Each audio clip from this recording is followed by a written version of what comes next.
नमस्कार मंडळी, मी दिव्या तुम्हा सर्वांचे खूप खूप स्वागत करते माझ्या यूट्यूब चॅनलमध्ये. हे बघा शचीची काय मिक्सी चालवली आहे. तू काय खाते बाळा? आलू म्हणा आलू. दाखव मला काय आलू खाते का तू? पावसाचं सीझन चालू आहे, पाऊस येणं जाणं करत आहे. मम्मीच्या अंगणामध्ये असं पाऊस गेल्यानंतर थोडंफार तिथं थोडासा गड्डा आहे, तर त्यामध्ये पाणी साचून राहतं. शची त्यामध्ये काय करत आहे बघा, जाऊन त्या पाण्यामध्ये बसून राहते. एक तर खेळते त्या पाण्यासोबत, तिला भीतीसुद्धा वाटत नाही पडायची वगैरे. आणि हे बघा आता आई आल्या होत्या, तर आता आम्ही आईच्या घरी आलेलो आहोत. हे बघा आईंनी शेंगदाण्याची साखरपट्टी बनवलेली होती, ती आम्हाला खायला दिली. तर आधी आम्ही ती खाल्ली आणि आता आम्ही करत आहोत. वेदूला शाळेतून मूग भेटलेले आहेत, तर त्याला कव्हर लावायचे आहेत. तर घरीच पेपर पडलेले होते, तर त्या पेपरचेच कव्हर आता बुकला लावायची आहे. तर चला बघूया. बुकला कव्हर लावायसाठी आपल्याला जो पेपर आहे तो आधी खाली एक पेपर टाकायचा आहे, त्याचे 2 पार्ट करून घ्यायचे आहेत. हे बघा जेवढा भाग आपल्याला लागेल पूर्ण बुकसाठी तेवढा पण घ्यायचा आहे. हे बघा इथं 1 पेज घेतलेलं आहे मी पूर्ण, कारण बुक थोडं मोठा आहे. तर हे बघा अशा पद्धतीने आपल्याला बुक सेंटरला ठेवायचं आहे आणि दोघं साईडने त्याचे जे टोक आहेत पेपरचे ते घेऊन घ्यायचे आहेत, म्हणजे व्यवस्थित आलं पाहिजे, कमी जास्त व्हायला नको. आणि आता त्या 2 पेज घेऊन त्यामध्ये वरतून आपल्याला ते फोल्ड करून घ्यायचं आहे पेपर, म्हणजे ते व्यवस्थित त्यामध्ये फोल्ड होतं. दोघं साईडने आपल्याला सारखंच फोल्ड करून घ्यायचे आहे. हे बघा ह्या साईडने सुद्धा मी 2 पेज घेतले आणि वरतून त्याला फोल्ड करून घेतलं. हे बघा आता पूर्णपणे आपला जे बुक आहे ते फोल्ड झालेलं आहे. आता हे जे कोपरे आहेत ना साईडचे, आपल्याला ते काढून घ्यायचे आहेत. हे बघा इथं मी ते साईडचे कोपरे काढून घेतलेले आहे, खालच्या दोघी साईडचे. आणि त्यानंतर जे वरचे कोपरे आहेत ते सुद्धा थोडे थोडे काढून घ्यायचे आहे, जेणेकरून आपण हाताने सुद्धा काढू शकता किंवा कैचीने वगैरे सुद्धा कापू शकता. तर हे बघा अशा पद्धतीने मी आता दोघं साईडचे जे कोपरे आहेत ते काढून घेतले. तर दुसऱ्या साईडने सुद्धा आपल्याला तसंच करायचं आहे, खालचे पण आणि वरचे पण कोपरे काढून घ्यायचे आहेत. हे जे कोपरे आहेत हे जर आपण नाही काढले, तर खालचा कोपरा जर आपण नाही काढला तर आपल्याला फोल्ड करताना त्रास होतो. आणि जर वरचे कोपरे नाही काढले तर तिथं जाडसरपणा येतो. त्यासाठी खालचे पण आणि वरचे पण कोपरे आपल्याला काढून घ्यायचे आहेत. हे बघा आता जी वरची बाजू आहे त्यातून जे आपल्याला साईडनं उरलेलं होतं ते दोघं पेपर आणि बुकच्या मधामध्ये आपल्याला लावून द्यायचं आहे आतमध्ये. आणि हे बघा किती क्लीन असं आपलं पेपर झालेला आहे. इथं थोडंसं पण जाडसरपणा वगैरे काहीच दिसत नाही आहे. हे बघा आता दोघी साईडनं सेम करून घ्यायचं आहे. तर यामुळे काय होतं, आणि याला आपण स्टॅपलर वगैरे सुद्धा मारू शकता किंवा असं सुद्धा ठेवलं तरी आपली जे कव्हर आहे ते निघत नाही. मी जेव्हा लहान होती तेव्हा माझ्या आजोबांनी मला अशी पद्धत शिकवली होती बुकला कव्हर लावायची. तेव्हा सुद्धा मी पेपरचीच कव्हर लावत होते आणि मी शेवटपर्यंत जोपर्यंत मी शिकली तोपर्यंत मी बुकला पेपरचीच कव्हर लावली. कधीच विकत पेपर आणून त्याची कव्हर लावली नाही आणि कधी स्टॅपलरसुद्धा केलं नाही, कारण मला माझा खूप जीव होता पुस्तकांमध्ये. मी कधीच त्यांना स्टॅपलरसुद्धा मारायची नाही आणि फोल्डसुद्धा करायची नाही. तर हे बघा किती छान असं आपलं बुकला कव्हर लावून झालेलं आहे. आणि हे आता असं जर ठेवलं तरी काही निघत नाही. आणि जर काही जणांना जर वाटलं की सेफ्टीसाठी नाही निघेल, तर आपण दुसरं जे आहे आपले स्टॅपलर वगैरे ते लावू शकतात. हे बघा आता इथे 2 ते 3 बुक होते, त्या सर्व बुकला मी कव्हर लावून झालेली आहे. तर अशा पद्धतीने आता सर्व याला कव्हर लावलेले आहेत. चला तर आता हे कव्हर लावून झाले, आता जाते घरी, कारण घरी काल मम्मी आली गावावरून, तर तिने खवा आणलेला आहे. कारण मम्मीच्या मामाकडे गेलेली होती, तर तिथं नांदुऱ्याला असतात मम्मीचे मामा, तर त्यांच्याकडे खवा खूप छान मिळतो. तर मम्मी तिकडून खवा घेऊन आलेली आहे. तर हे बघा इथं 1 किलो खवा आणलेला होता, त्यातून अर्धा किलो खवा घेतलेला आहे.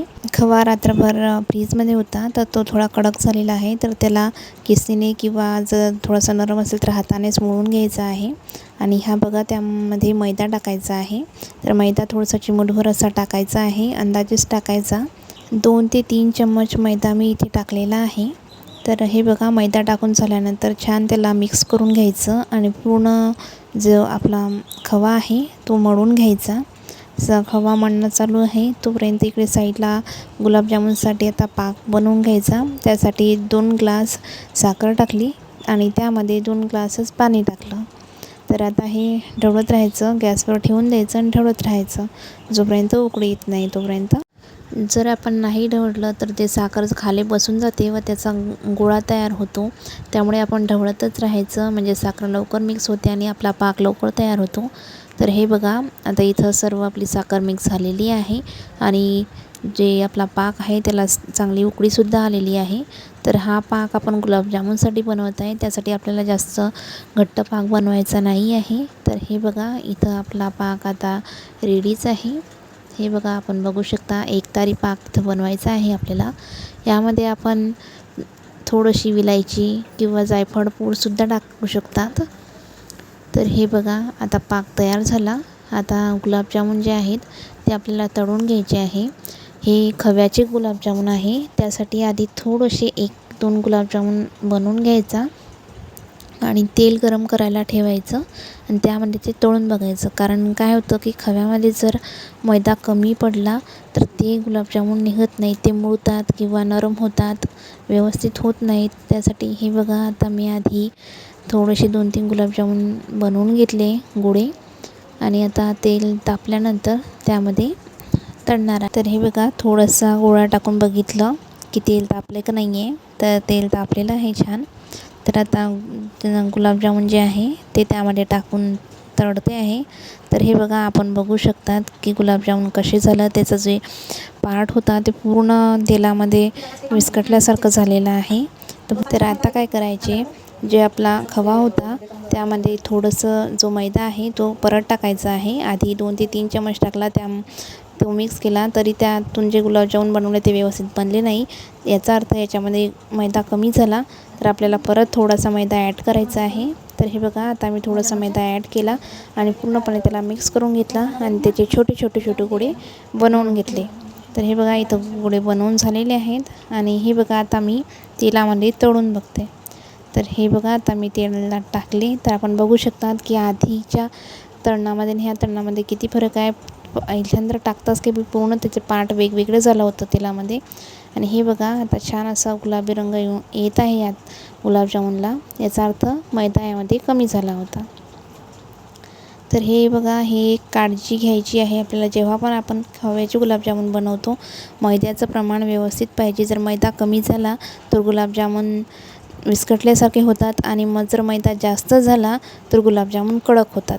त्यासाठी मैदा आधी थोडासा कमीच टाकून बघायचा आणि तळणातून काढून बघायचं. जर ते विस्कटलं तर थोडा ॲड करायचा. पण जर आपण आधीच खूप सारा ॲड केला तर आपले जे गुलाबजामुन आहे ते थोडे कडक होतात. त्यासाठी ही काळजी घ्यायची आहे. तर हे बघा, आता गुलाबजामुन गुलाबी रंगावर तळून घेतलेले आहेत. छान असे गुलाबी लालसर रंगाचे गुलाबजामुन तळणे चालू आहेत. तर हे बघा, आता हे जे गुलाबजामुन आहेत हे तळून झाले की हे काढून याला थंड होऊ द्यायचं. आणि हे बघा, हे गुलाबजामुन आता मी काढलेले आहे आणि हे सर्व गुलाबजामुनला आपण छिद्र करून घ्यायचे आहेत. छिद्र केल्याने काय होतं की यामध्ये पाक व्यवस्थित जातो, आतमध्ये पाक मुरतो आणि गुलाबजामुन छान असे नरम होतात.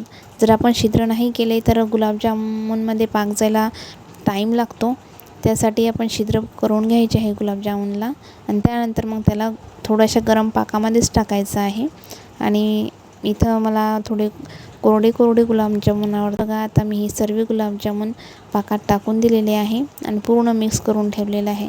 आणि बस 10-15 मिनटातच आपण बघू शकतात की गुलाबजामुनमध्ये पाक गेलेला आहे आणि कसा छान असे गुलाबजामुन झालेले आहेत तयार.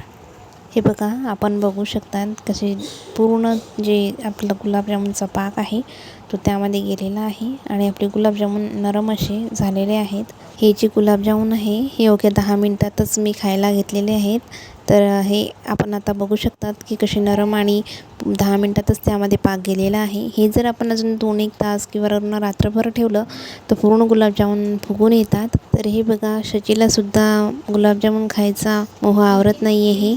तर तिने सुद्धा घेतले गुलाबजामुन आणि पूर्ण घरभर फिरत गुलाबजामुन खात आहे.